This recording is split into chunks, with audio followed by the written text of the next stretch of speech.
Welcome to the Ignited Recovery Podcast, a new way forward for anyone looking for answers but feeling left out. If you've been searching for empowerment, triumph, and purpose, you've found them right here. You won't hear the same solutions, and you're not going to have any excuses to fall back on, because Ignited Recovery allows heroes to rise and become their best selves. I'm Dr. Adi Jaffe, and I can't wait to be your guide on this journey. Are you ready to become an ignited hero?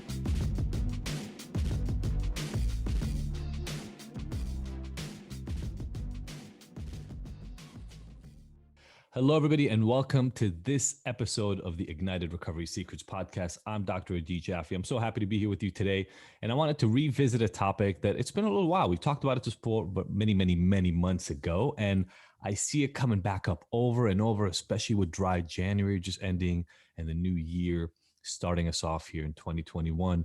And so I wanted to revisit it, and that is the concept of perfectionism, of trying to be perfect. Now, before I get started talking about what it is that I think we all need to change in our perception about it, I want to say this. When people typically think about, and I'm putting this in air quotes, addicts and alcoholics, they think of people who are unmotivated, lazy. You can't trust them. Their thinking doesn't work right. They can't achieve anything. They don't strive, and you wouldn't expect them to because they have this condition.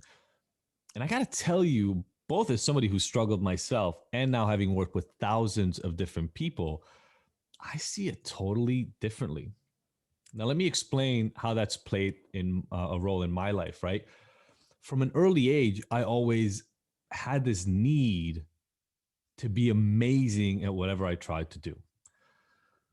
Get the best grades, be the best kid, be the most liked by everybody, be the best runner. It didn't work. I wasn't perfect at everything. I was really good at school and taking tests my entire life growing up, all the way through the beginning of school. It was amazing. I didn't measure up in those other ways. And when I couldn't be the best soccer player in my school, I felt like a failure. When there was a running competition in gym class and I didn't come in first or second or third or fourth, if I'm really honest with you, I felt like a piece of shit. When I tried to go after a girl and she said no, I felt like my life ended. Every time that I tried to do something, I needed for it to be perfect. And if it didn't work out perfectly, I felt like a complete and utter failure. And if you're paying attention and this is really resonating with you right now, you know the name for this. It's called perfectionism. The problem was that the world kept reinforcing to me that if I had reached those places, I would be better. And I don't know if it's the world or what's going on in my head, but I'll give you one clear example that I used a lot, which was I got a 97 on a math test. So even the thing that I was really good at, I got a 97. And I was pretty proud of my 97. And I came home and my dad goes, "Where did you miss the 3 points?"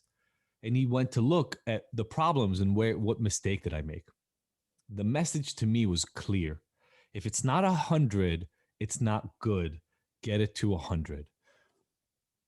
And I lived the rest of my life just trying to get to 100. But what happened is at some point, I gave up.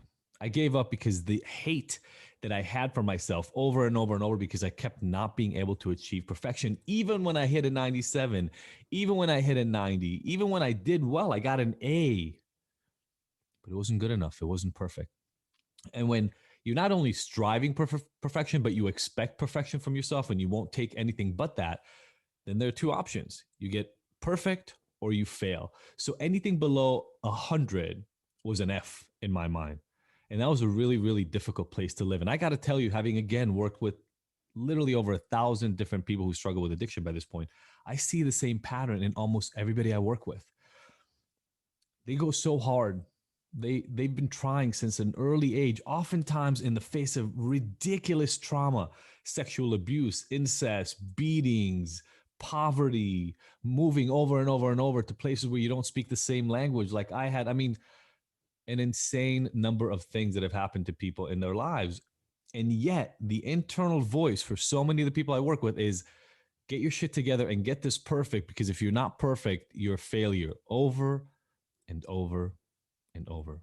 And there are a handful of people in the universe that meet that 100% mark enough to make themselves feel good within the context of perfectionism, but most of us don't. And some of us then give up. And if everything feels like an F, even if it's an A minus, a B plus, you have to find a way to deal with that inner hate. And the way I found to deal with that inner hate was start out by drinking. When I drank a ton, I could walk up to girls and talk to them and not really care so much if I got a look or I didn't get the answer I wanted. Um, if I wasn't perfect at school, I could just give up and I could just not try and I could just not do homework and I could just not study. If I wasn't popular enough with friends, I could get really alternative and listen to loud music and actually alienate everybody. Because if I'm already going to be hated, I might as well really, really be hated, right? Be perfect on that end. For so many of the people that I work with, it's this mindset, this perspective on life that has to be shifted. Because if you keep looking at things that way, including your recovery, you will fail. I mean, I wrote a book about it, for crying out loud. It's called The Abstinence Myth. People think that when they quit drinking perfectly, they'll be happy. And it's a lie. First of all, because if your goal is to perfectly never drink again, a lot of people don't succeed in it. And what ends up happening is even if you had a year or 6 months or 3 weeks or 7 years, and then you drink, you go back to feeling like a failure, even though you're doing really, really well. And if you measure yourself based on one success criterion, we've talked about this over and over and over, odds are you're going to fail at it at some point, which is expected, right? It's expected. Watson, the guy who started IBM, said if you want to succeed faster, double your failure rate. And it's a quote that I use a lot. And I think about it a lot. I grew up my entire life thinking failure was the problem, but it's not. Avoiding failure is the problem because if you avoid failure, you play it safe always. And if you play it safe always, you never do anything that matters. And then you start hating yourself for being so isolated, small, and not mattering. So, what I want to share with you here today is some of the stuff that I end up sharing in my groups with some of my coaching clients, private or otherwise, in our hero program, etc., and give you a way out of this conundrum. I've shared this in many, many of my programs. And so if you've ever listened to my stuff, you may have heard this before, but I want to give you a little insight and some tools on how you can just make this different in your own life. And it rests on something I call the 1% principle. Most of us want to achieve goals that are far beyond where we are today. You want to lose 70 pounds or 100 pounds. You want to find the love of your life. You want to quit drinking or at least have it stop being a problem in your life. You want to repair your old relationships. You want to buy a house. I don't know what it is for you, but there are major things that you want to change in your life and you're not there right now. And a lot of us set up the goals like this. If I reach this goal, then I won. If I don't reach this goal, then I lost and I'm a piece of shit failure. The problem is too many of us don't appreciate the path in between. And we think it will go in these leaps and bounds. Like if you want to find the love of your life, you think, well, I'll just write it down. I'll manifest it or I'll think about it or I'll want it. And then the person will just show up. Unfortunately, there's oftentimes a lot of work you got to do along the way. Most of us don't give the right weight to that work. So the 1% principle suggests this. First of all, you have to get really, really clear about what it is you want. Because every journey in life has 3 points: a starting point, a goal, and a path. Think about the last trip that you took, the last actual journey. Like you got in a car. So you started somewhere where that car was. And then you knew where you were going. So you had a destination. And then you mapped out, or Siri or Google Maps or Apple Maps or something mapped out your path for you. Sometimes it was a car, as I mentioned. Sometimes it was a plane. Sometimes it was a boat. Sometimes you rode your bicycle, or other times you walked. It doesn't matter how you did it. Those 3 things were relevant. But too many of us set a goal and we just think, well, just by knowing where I'm going, I should be able to get there. It doesn't work that way. So you got to know where you're starting from. You got to know where you're trying to get to, which gives you an understanding of the difference, the path, what needs to be in place for you to get from point A to point B. And then you've got to set about that path. And there's that Lao Tzu quote, a journey of 1,000 miles start with a single step. Well, to have your entire journey, you got to know where you're starting from. You got to know where you're going. And that distance, whether it's 1,000 miles or 40 miles or 10 million miles, will be achieved step by step by step. And I equate those steps to a single percent point improvement in where you're trying to get to, right? 1% is 1/100th of the entire goal that you have. And so if you can break down the goal you have into small, digestible, little tiny steps, it becomes so much easier to understand how to get from point A to point B. And for instance, I give an example in the program, and I want you to hear this deeply. If you drink a fifth of vodka every single day and you want to bring your drinking down substantially and you reduce your drinking by 1% a day, and 1% a day, if you drink a fifth of vodka, is like a sip or two. If every day you reduce your drinking by one sip, by the end of a year, you will be drinking less than one drink per day. You will have cut out 99% of your drinking. And the reason I want you to understand how powerfully important this is too many of us do what I did my entire life growing up. We look at what we're trying to go, and then we either try for it and give it our all and achieve it or not. And if we don't achieve it, we feel like failures, or we look at it and we go, holy shit, that's way farther than where I am right now. There's no way I can walk those 1,000 miles. So we don't even fucking try. And I know how this affects people with addiction problems. That's why 90% of people with addiction don't go get help, because the help tells them the only way you succeed at this is by staying abstinent for the rest of their life. And they either don't want it or don't think they can get it, so they don't even try. But that is not the path, ladies and gentlemen. The path is to understand where you want to get to right now. Put one foot in front of your foot right now, and then just start walking and map out that path for yourself. I promise, I guarantee, and I've seen it with hundreds of people in our hero program. I guarantee if you follow those steps, you will get where you want. And I will give you a story from Aaliyah, who was just on the podcast just a few weeks ago. When she first joined, she was completely estranged from her 4 daughters. And one of them in particular had called the police on her in the past, and literally got adopted by another family. She didn't want anything to do with her mom. She wouldn't take her calls. If she ever called, she would have the stepmom answer. All these things happened that told her, you have fucked up your relationship with your daughter so badly, you will never repair it again. So where is she starting from? No relationship with her daughter. Her daughter won't even talk to her. She won't accept anything from her. She's completely cut off. Where does she want to get to? Having a relationship with her daughter. Literally what she said was, if I can just speak to my daughter, it would fix everything. Now, I also told her it won't fix everything. You'll have to fix a lot of things before we get there, but that's okay. That was her beginning and end.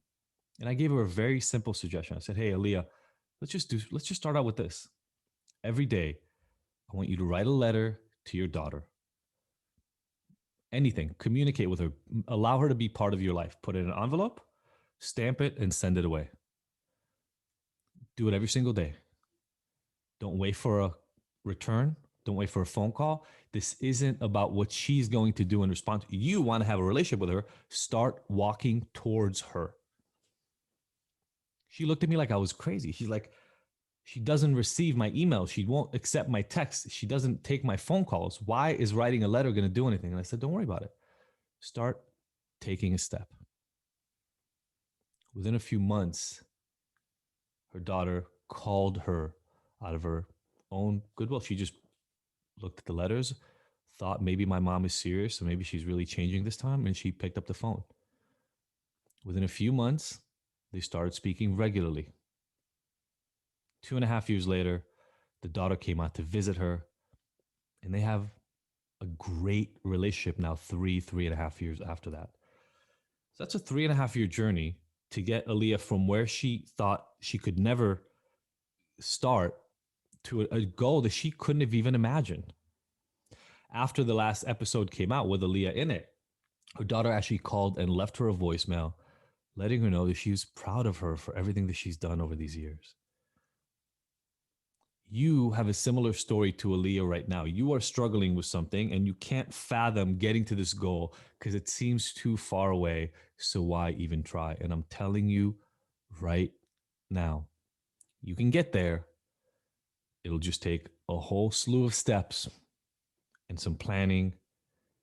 And if you do those, if you put a plan in place and then you start walking, literally one step at a time, you will get where you are going. But if you're listening along the way, there will be many, many times where you will look at yourself and say, I'm trying to get to my goal and I'm not there yet. I should quit. Aaliyah could have not been responded to after 7 letters and say, well, screw this, it's not working. And she would have quit.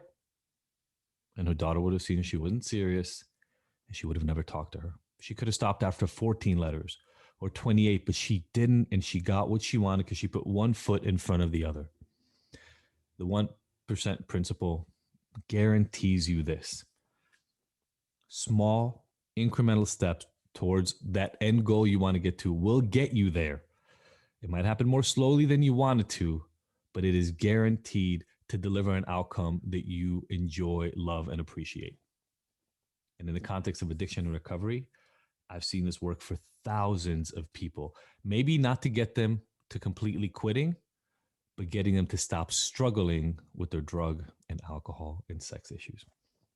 So if this relates to you, we're going to put a link here at the bottom for you to get a little guidance of your own in terms of how to get yourself there. We just ended our hero trial, so that might not be available right now. You can check ignited.com, IGNTD.com to see if it's still available. It'll come back at some point. I just don't know where. But we have done everything we can to make this easy for you, to give you step-by-step increments so you don't have to imagine, well, what is the next step I have to take, but rather have me literally give you that guidance yourself so you can get yourself to your end goal, your reintroduction to your daughter, your fixing of your relationship, your buying of your house, repairing your family issues, getting anything back that you've already lost. So many of us have been told by the world out there that we are broken forever, and we are powerless. And I'm telling you right now, not only you're not powerless, but you're focusing on the wrong thing. This is not about trying to get sober. This is about finding freedom and getting your life to that end goal, the thing you really imagine you want, the thing that motivates you to move forward, and the thing that will make you happy, joyful, content, and appreciative when you actually get to it. I hope this resonated. If there's somebody in your life that you know who needs to hear this message, just forward this to them. It's free. Let them get the help. If it's something for you, sit down and do this little exercise I just mentioned with you right now. Where are you starting from? Where do you want to go? And what is the path that will connect you? You do that, and then you follow up on it. I guarantee you will reach success. Thank you so much for tuning in. Enjoy your weekend. See you next week.